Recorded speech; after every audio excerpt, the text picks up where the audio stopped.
Hello and welcome to the Emma Stoners. This is a podcast where we're talking about all things Emma Stone. We're going for her entire filmography, ranking and reviewing as we go along. I'm Cameron, who is currently, I think, dying. If I do look like a sweaty mess, I've just had the I was third about to say, you look dead coronavirus behind the eyes, vaccine. man. So I I'm running out of time before bloody London, so we have to get this done now, obviously. So otherwise I would have been like, let's just do it in a couple of days' time. But there's no couple of days' time. There is now or never. Are you So sure it's not just because of the film we're talking about? I think so. I think I'm sweating because of all the controversy that could come from this. But you're Emma Stone's number one fan, Awais. How are you doing this fine evening? I'm doing good, yeah. I mean, I am also dead inside, but not because I've been boosted. I am dead inside because of this movie. Yes, yeah.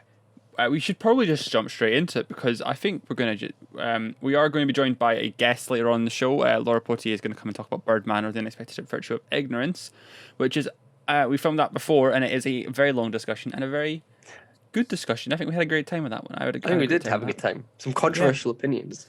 Lots of controversy. This is going to be a controversial show, so gotta make.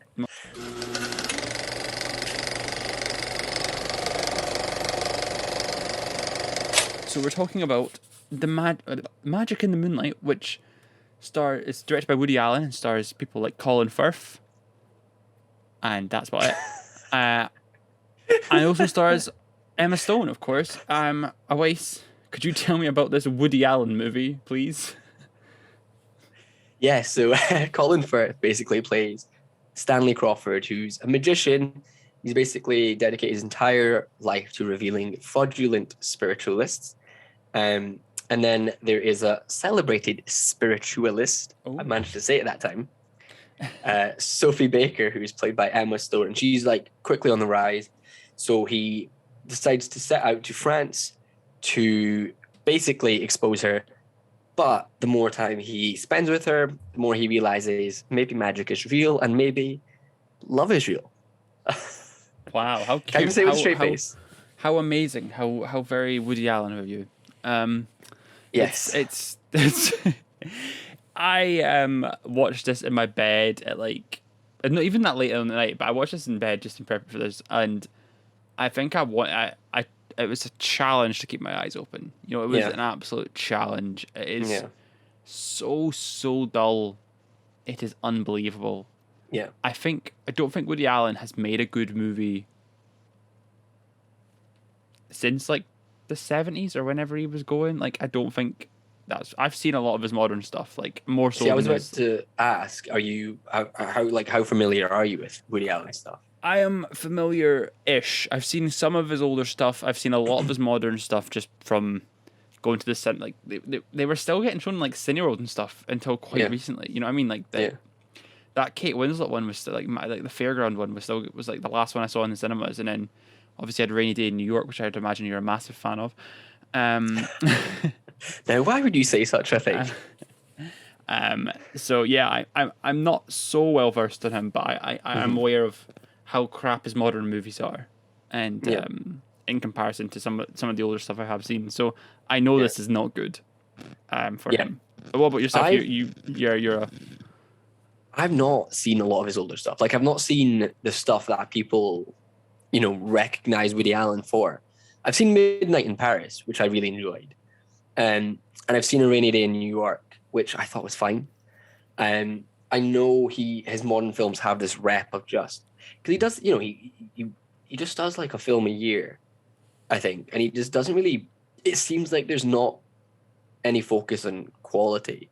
No. It seems like he's doing quantity rather than quality. And I think this film kind of shows. From what I've heard, there are a couple of gems in his new films. Apparently Blue Jasmine. That was sort of big one on the award circuit. And that came out before Magic in the Moonlight. But I think that there's just no life to this. And even from a directorial standpoint, you'd think, from a name like Allen, it would have a little bit more visual pizzazz to it, but it's just so bland. Like, the whole film is just boring. I think it's just dull. Yeah, no, I agree. And, obviously, a Woody Allen movie and all that. So, Obviously now it's controversial, yeah. very, well, even then, at the time, Yeah, still controversial, you know what I mean? And yeah, that's the crazy thing. Like, I think Emma Stone, like, I don't think she's publicly supported him, but she's not publicly, like, bashed denounced him him either. either. Like, Yeah. it's very strange where, Has she I don't been know, asked about it though? Do we know? yeah, there's some articles I'm looking here, like, some interviews she's done with stuff with Guardian things. Yeah. But there's not an awful lot where it's like she's like saying like she's not one that's spoken up since, I don't think, which is Yeah.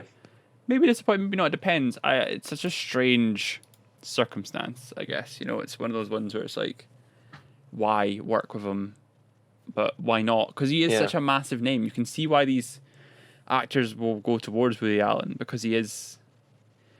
I mean, even then, but the scripts are so fucking dull as well. I mean, I remember that's why Selena Gomez worked with him. Obviously, like I'm a big sort of Selena Gomez fan. I remember seeing a rainy day in New York and sort of wondering about that, because Timothy came out against him and stuff, and Selena didn't publicly speak up about it, but her mum, who sort of acts as her publicist, sometimes did. And she was basically just like, at the time, for an actress like Selena Gomez, who was trying to sort of do more interesting projects, the sort of appeal of working with a name like Woody Allen, it's nothing she's going to apologize for. And then you have people like Timothy, and I don't know whether that's more authentic than people like Timothy Chalamet then being like, I can't believe I worked with him. But Well, you worked with him in 2008. You worked with him in 2019, 18, when he's at the sort of height of his controversy. You worked with him for a reason, exactly. Just say that, because there's also a thing to be said about young actors and stuff working with these big name directors, to get themselves out there. And like, I imagine this, was probably a big role for Emma Stone as well. You're working with Colin Firth and stuff, and it's such a fascinating topic. I think it's one of those ones where it's like, I mean, she's only done a handful of serious stuff before this as well, and she did like this and Birdman back to back, and that is saying something. I mean, that's like two very mature and modern movies, I guess, for her. Mature, like not modern, but mature, and my brain's gone fucking dead. Mature and like older movies, like I don't know, like they're more serious for sure. Yeah, serious. That's the word I'm looking for. Yeah, they're more serious movies, which is nice. And I think she, coming off the back of Spider-Man and the Croods and stuff like that. I mean, she was trying to reinvent herself, and I think this plays into that. Exactly. And you're going into stuff like now where we're going to hit La La Land soon. We're going to stay tuned, by the way, for a cool special. We're going to be doing a lot of a standalone episode for La La Land. And, you do La La Land, you got stuff like The Favourite, you got all that stuff. And I think they are similar in some respects. That's the kind of path she's starting on now, at least in this time, the time in her career we're at, where I think it'll be really interesting to see where things go from there. Mm-hmm. And I mean, she is good in the role, Yeah. She has a big role in it. She's one of the main characters. And she is good. I think she has good chemistry with Colin Firth as well. They're just not given loads to do. No. The age gap's weird as well. She plays it really young. Like she plays like she is like really young, and Colin Firth looks about 55 in this, and she looks about 12. So, I mean, there's parallels. Woody Allen, obviously, you can say there's always parallels between his work and his real life, by the sounds of things. Yes, yes. I mean, it does. It does seem like that. I mean, that's obviously the controversial part. Also, it's supposed to be a comedy. It's not very funny. Is it? I didn't laugh. It's not funny. It's actually not funny. Actively not funny. I assumed It is this was more boring. serious than most things. It is just fucking boring. Period piece boring nonsense. Now that you've said that, that worries me more than before, because now I'm like, oh fuck. Is this like, was I supposed to have laughed? Has this film worked even less for me? So I don't know. Oh boy. I don't know. I mean, I think, Firth's character is obviously very boorish and, monotonous, but I think it's trying to go for quirky indie humor sometimes. Maybe. It Maybe. doesn't really, I don't know what tone it's trying to strive for. It doesn't Fuck knows. really work in No. any regard. No, not at all. And I like God. magic movies. You big fan of do. Now You See Me. Big fan. They're the same vein. Obviously. It's cinema. Now You See Me as cinema. Yeah. That scene where they're doing the card trick and masterpiece. Never saw the sequel. Need to see the sequel. Now You See Me. They missed the trick not calling it Now You Don't. Yeah, I Obviously know. That's one of the most depressing things I think I've ever had to deal with in my life. I think I've never fully recovered from that, and that is just, don't know what I'll do now. Oh boy! I think we're gonna probably have to wrap it up. See where we're going. There's not much more to say about it. There's not much more to say. I mean, do you want to give me a score? Guess. Yeah. Can you guess?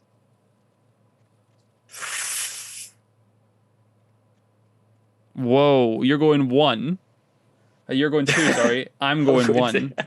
That is yes. For the podcast listeners, by the way, for the podcast listeners, I held up 1 finger and he held up 2 fingers. That's why there was a weird period of silence there. I forget now that we are on Spotify still because we record it for YouTube primarily. I think I say this all the time. I think Emma Stone keeps her films afloat. And I think there are some scenes that work. There are some scenes where I'm like, if they sort of, it's the same with any Woody Allen film. There are some scenes where like the writing does seem like it's going somewhere, and I'm like, I really like it. I get into it, and then it just stops, and I'm like, right. I would say 2. It's not a good movie by any means. I'm going actively bad, so I'm going to go 1.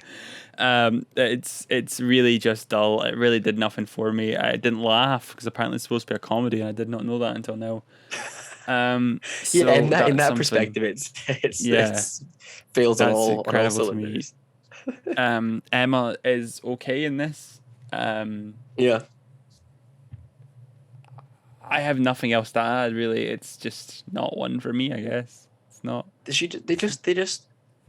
just not given anything to do. No, because like the concept of Colin Firth and Emma Stone together in a film is really good, in theory, but not in this vein.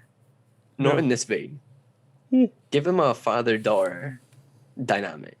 Yes, that's what it kind of. It's funny though because that's what it kind of feels like. Like it feels like a father-daughter thing, and like it feels like it'd be better if it was a father-daughter thing. But no, we're here for a romance, and that's the way the cookie crumbles.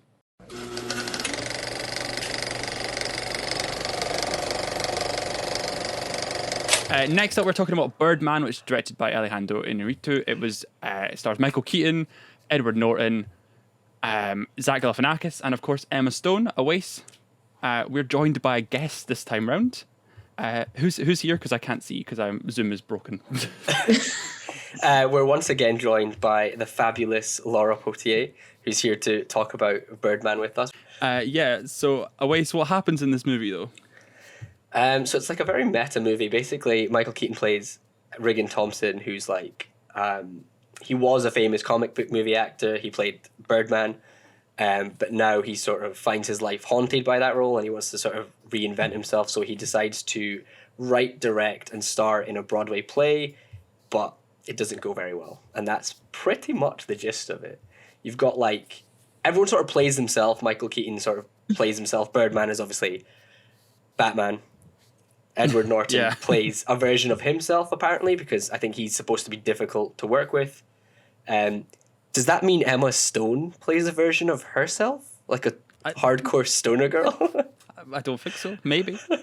She doesn't strike me as a ex-junkie, to be honest. Yeah. No.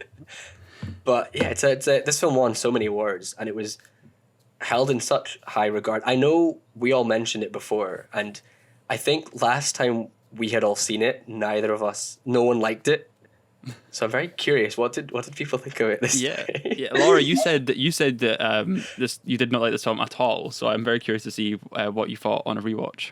Yeah, so I think I appreciate what it's trying to do a bit more this time, but I still don't like it. I still don't. I think it's... Why? To be fair, because first of all, it's like a very hard film to like because it's trying so hard and you're just like, okay. But also because, and this could be, to be fair, it's a dual thing. So first of all, rewatching it after all these years, the whole conversation around what is cinema is so overdone that like anytime it's brought up, I just can't help but like roll my eyes. I'm just like, huh. And I get it, like they did it first, but watching it now, you know, it doesn't hold up as much. And secondly, it's because it tries to be really daring with the meta commentary and like bringing up these difficult questions around like everything from what is art to like celebrity culture to even like an individual's like ego. But then it gives these really conventional, really disappointing answers. And you're just kind of like, right, well, I could have come up with that myself. Like, what was the point of this whole gimmick? Yeah, that makes sense. But that's just one girl's opinion. To me, it seems like the Martin Scorsese comments, but just years ahead of the Martin Scorsese comments. Like, that's what I thought of yesterday. I was like, everyone's getting so annoyed by the sort of Martin Scorsese comments, and recently the Denis Villeneuve comments. But, like, Inarritu did it first in 2014. Like, he made an entire film about hating superhero movies and Marvel and stuff. And it's funny you say that you think it holds up less now. I was saying to Cameron last night, I find it more interesting now because Michael Keaton's returned to superhero films and he's returned to the role of Batman as well. And I just find that so fascinating. Like, I wonder why. Is it because he feels he can't escape that if this film is so sort of based on his own experience? Batman's been following around. Batman's been following him around for the last, God knows how long. Literally in the back of his head, flying overhead of him, of course. That's how it works. And if the film's anything to go by. Kind of wonder why they didn't do the whole Batman rather than Birdman. Probably because of, like, IPs and stuff. Yeah. But it could have been funny. Not that they tried very hard to... Yeah.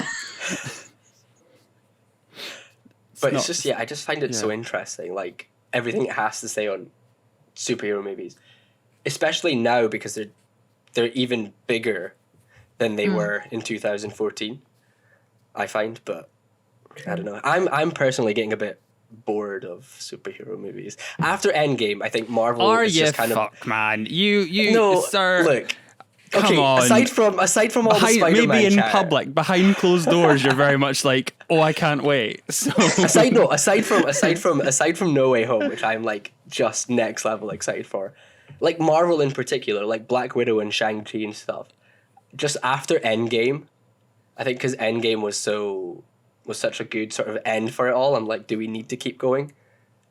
But then I really like the TV shows and I'm excited for Hawkeye and stuff, and so I don't know. What did you think, Cameron? Of Marvel or the movie? No, both. No, I am. As you can see, I'm probably not the best one to talk about the whole like superhero movies dying and blockbusters and things, as my surroundings kind of put me down in this conversation to the level of I am a fanboy. But it was an interesting film. I still admire the one-shot stuff of it. Like, that was like a big deal at the time. I still thought that was really cool. As for what it says, I am a stupid person, and therefore I don't have much to say, because I don't feel very pretentious enough to kind of go like, oh, but art is this? And I'm just not there. You know what I mean? That's not the kind of person I am. So yeah, but yeah, no, that I don't know how you guys felt about like the whole technical aspect, like how seamless the one shot stuff is, and like stuff like that. But I thought that was really pretty cool. I think it won the Academy Award, didn't it, for cinematography in the end? It did. Yeah, it did win it for. It won 4 Oscars, I believe. Anyone know what for? Could not tell. It won Best Picture. It won. Yes, and it won. Wow. Directing, it won screenplay, and it won cinematography. It won screenplay. Mm-hmm. It won That's an interesting screenplay. Emma Stone was nominated for this as well. Really? Fair enough. Yeah, she was nominated in Best Actress in a Supporting Role. How do we feel about Emma Stone in this one? In terms of performance, I think this is probably one of her first. Laura giving some eyes there. Her first proper serious role, I guess, like the first like proper Academy Award. I think so, yeah. One, yeah. Yeah, maybe. I want to know Laura's thoughts. What was with the eyes? She rolled her eyes, yeah. This is an Emma Stone podcast. We have to bring her up at some point. No, like I love Emma Stone and I think she's a wonderful actress and I think she gives this her best. But I think it's just like a very thinly written role. Like she's just there to perform a function and like either be a source of guilt to Michael Keaton's character or be there to like highlight the hypocrisy of oh my god, his name. Edward Norton? Edward Norton's character, thank you. Or be there to like offer support when her dad needs it. And I feel like apart from that, there's no substance to her. Like she is purely there to push others' arcs forward. And yeah, it's not Emma Stone's fault. I just don't find the character all that interesting. But given what she was handed, she did well, is all I think. The acting's good. I think she's very credible in it, and yeah, she did her job as an actress. I blame the script. Yeah, I would agree with that. I think she's fantastic. I think in terms of like her performance, but she always is. Like there's that scene where it's like her ranting to Michael Keaton about how he's not relevant anymore, and it's like just the camera's focused on her for a solid few minutes, and she's just amazing. But I noticed she didn't have much to do, but then I don't think any of the side characters really do. I can't think of any side character that's really flashed out, and I don't know if that's a purposeful thing or not, because I was sort of reading up on the film, and I guess the whole thing, because there's many ways to interpret it, and one of the interpretations was that the whole thing takes place from like Riggins' point of view. It's sort of his idea of like his reality, which is obviously all about him. And so maybe that would make sense. But she played a very generic daughter role, I think. It reminded me of Steve Jobs, and I love that film, but like what I dislike about that is the sort of daughter role is just there as an anchor to the sort of the main character, as a sort of like emotional anchor, but they don't really ever do much with that, and I got the same vibe from Emma Stone's character in this. I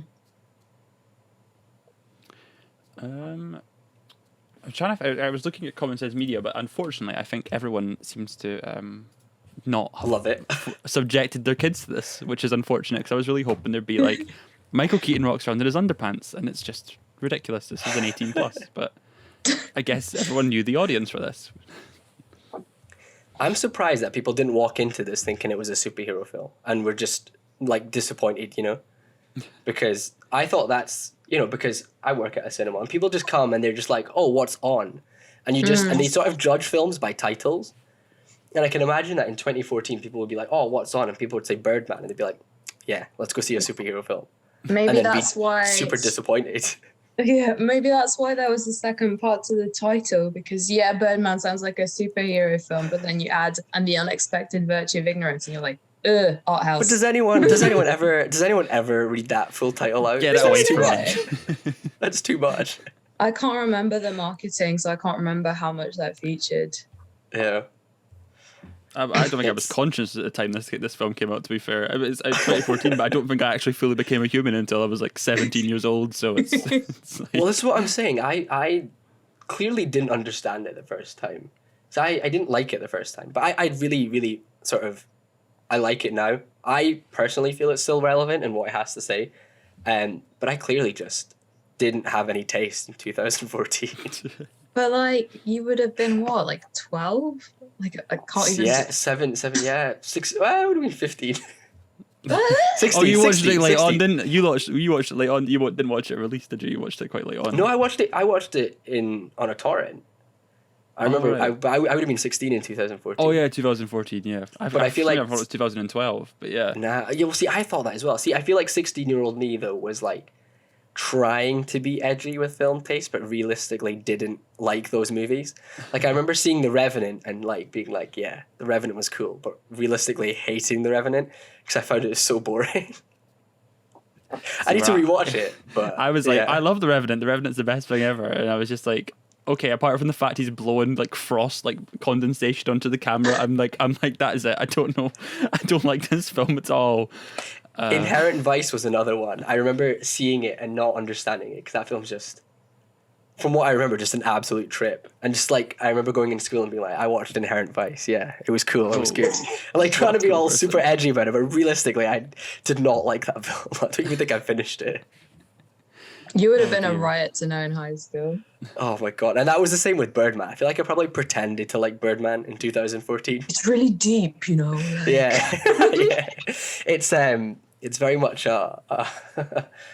we all have a mutual friend. We know who I'm talking about. It's a kind of film he loved in 2014. This is like the people that are going around saying they love Green Knight will be the people that loved Birdman back in the day, is what I think you're trying to say. You know, the people that thought Green Knight is the best thing since sliced bread. That's people that like Birdman. So yes, you know, that's true. Like it's so deep. That's a good it's so comparison. interesting. I mean, I do like Birdman now. So I don't know what that says about me now, but I don't know. I thought I'm like middle of the road, and I don't know what I think. I'm just sort of like that was I enjoyed it, but I don't know. I understood it, but I was also just like, I don't know. Like it's just fine. Yeah. That's fair. Ratings for you lot though. What start with Awais. What are you thinking for a rating? I'm gonna go 4. Oh right. I would go 5 because I'm like, realistically, what would I change? No, I'm gonna go 5. Oh wow! I hate to be that guy. I'm gonna go 5 stars. Wow. It was a film that got me thinking last night. I think it's long. It's definitely a bit long, but like as I was watching it, I kept sort of pausing it to think about it, and to sort of like I guess sort of just have a conversation with myself about sort of its relevance today and stuff. And I find it has very interesting things to say, very pretentious things to say, but I always admire films that have something to say. And I love the whole one-shot aspect. Like I think it's very technically insane, and like the acting and everything, the cinematography is all, So I'm gonna go for a 5. I'm gonna do it. Wow! I'm gonna do it. And just a quick note on the whole one-shot thing. I was just reading there that it only has 16 visible cuts, and because of how like how long the actual like takes are, it only took 2 weeks to edit. That was it. Damn. Yeah. Those cuts are well hidden, to be fair. Yeah. Well, there's 16 visible cuts. I don't know how many cuts there are from like different shots and things, but according to, obviously, because it's got the meteor stuff at the beginning and at the end and stuff like that. But Laura, what are you thinking for a rating? Are we doing half stars? Can I be cheeky? Yes. Yeah, go for it. Go for it. Do the first half star of the podcast. I'm going to be so annoying and give it 2.5. So like properly middle of the road. Properly middle of the road, because I didn't like it, but I can appreciate a lot of the aspects of it. That's fair. Aspects, not it as a whole. I've got actual qualms with a few things. But let's put it this way. I think it's worth a watch for anyone. And whether or not you enjoy it, I do think you'll get something from it. And everything from like the acting to the very sleek cinematography and everything. Like, well done, you know. Yeah. Plus, he made big bank, so he got what he wanted. Whether that's a meta commentary on the film itself. It's all getting really meta in here. I'm gonna go 3, I think, just because. Ooh. Yeah, that's my middle of the road, I guess, because we don't do half stars on this podcast. Thank you very much. No, I enjoy it, and I think maybe if I watched it again in like a year, maybe I'd like. I think because I watched it like. I had to split it in two, so I watched the last like hour of it this morning as well. So I watched like an hour of it last night, and then an hour of it this morning, and I was proper like rushing to watch it because So I left it too late, and it was my own fault. That's all I'll say in terms of my enjoyment. But yeah, I have a quick question for you guys. What are your thoughts on the whole superhero discourse? Like the Scorsese comments, the Villeneuve comments, and I guess what this. I don't feel like this is attacking superhero films. It's just saying we need them in a way. But what is everyone's thoughts on that? Again, Deep question. I'm gonna be such an annoying middle of the road person where I'm like, yeah, I recognize that like Marvel has a formula and it's got mad money, and I'm like mad at Disney for being such a monopolizing force in entertainment. But at the same time, like, I do think some of the films are genuinely good. I do think, especially now, they're doing good work in terms of like bringing really high profile films and like using that to highlight representation issues. It's very late on in the game. That could have been happening like 10 years ago, but better now than never. And I do think like some of it's genuinely good, and I like so far like the Disney Plus shows have been like genuinely good. Yeah, like WandaVision they've been amazing.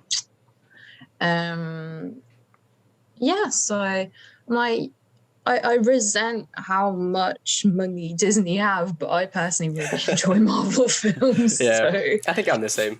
Yeah, it's difficult because when I hear all these comments, I'm always like, I feel like they kind of wrote them off in like 2012 when they were still like really quite boring movies, if that makes sense. Yeah. Whereas I feel like it has changed quite a fair bit in the last like 4 years or so in terms of like actual type of superhero movies. I think there are like, if Marvel movies were the same as they were like all the origin stories of like 2008 to like 2013, I get it, but I don't know. I feel like it's a lot of diversity now. You know what I mean? You can't tell me like Spider-Verse is like causing issues. You can't tell me like, you know what I mean? Like it's Spider-Verse, so good.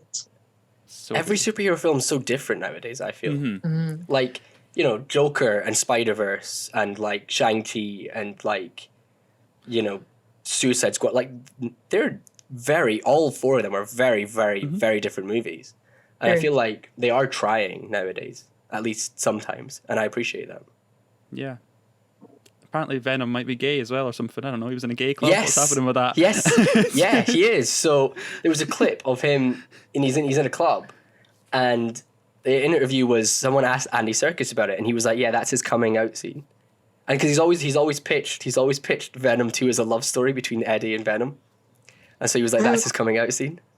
Oh wow. I mean, didn't Venom like bind with Michelle Williams' character just so he can make out with Eddie Roth? Like, let's be honest. So now he's canonically gay.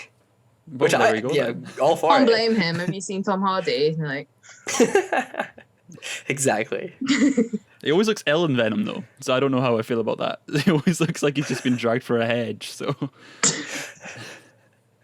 it's got a certain rugged quality to it though. He looks like Daniel Craig in the Bond films. Just wants to be there, but doesn't want to be there.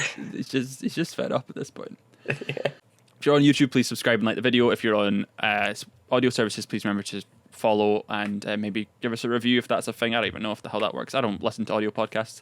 I'm Cameron. You can find me on Twitter at CamsOG, ohifilms.com, and ohifilms YouTube channel where I do sort of like semi reviews with Geordie Steele. Awais, where can people find you? You can find me on Twitter at OasisAwais or on thefilmbite.com. And Laura, where can the people find you? On Twitter, sorry, at Laura_Potier or at Outtake Mag. For all that good content. all that sick content. You can just follow me instead, and any of the really good outtake content, I'll retweet it because I'll probably have written it. Yeah, Oh, it's, wow. it's like a filter through. Yeah, exactly. Well, yeah. I'll So second that. brilliant. Thank you for coming on again. That was Thank you. It was great to have you. And yeah, thank you so much for watching. We'll see you in next week for Aloha and Irrational Man.